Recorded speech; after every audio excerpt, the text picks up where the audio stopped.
నామమేమి రుచిరా అరయ భద్రాచల శ్రీరామదాసుని ఏలిన నీ నామమేమి రుచిరా.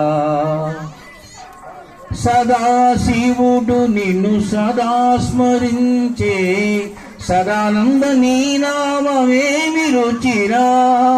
ఎవరు రామనామాన్ని పలుకుతారో, ఎవరు రామనామాన్ని అలా మనస్ఫూర్తిగా త్రికరణ శుద్ధిగా అహంకార నుంచి దూరమైనటువంటి వాడు రామనామాన్ని ఉచ్చరిస్తుంటారో రామనామానికి ఎంత శక్తి ఉన్నది అనేటువంటిది ఎవరూ చెప్పలేరు. కాబట్టి చక్కగా రామదాసు ఒక్క మాట అన్నాడు, కదళి ఖర్జూరాది ఫలముల కన్నను. తీరైన పదార్థాలు ఎన్నో ఉన్నాయి, వాటన్నిటికన్నా కూడా అత్యంత తీరైనటువంటిది ఏదిరా అంటే రామనామము. సాక్షాత్తు శివుడే ఎప్పుడు రామ రామ. అందుకనే మనకు సంస్కృతంలో కూజంతం రామ రామేతి రమే రామే మనోరమే.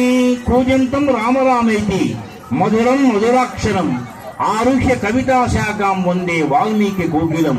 వాల్మీకి ఒక కోకిలైతే రామనామాన్ని ఉచ్చరించేటువంటి రామనామాన్ని పాడేటువంటి కోకిల ఎవరయ్యా అంటే వాల్మీకి. కూజంతం రామరామేతి మధురం మధురాక్షరం ఆరుహ్య కవితా శాఖం వందే వాల్మీకి కోకిలం. కాబట్టి ఎంతో మంది తరించారు, రామనామాన్ని జపించి రామనామాన్ని కీర్తించి ఎంతో మంది. హనుమంతుడు అలానే ఒకరనేమున్నది, మనకు దేవతల్లో కూడా చాలా మంది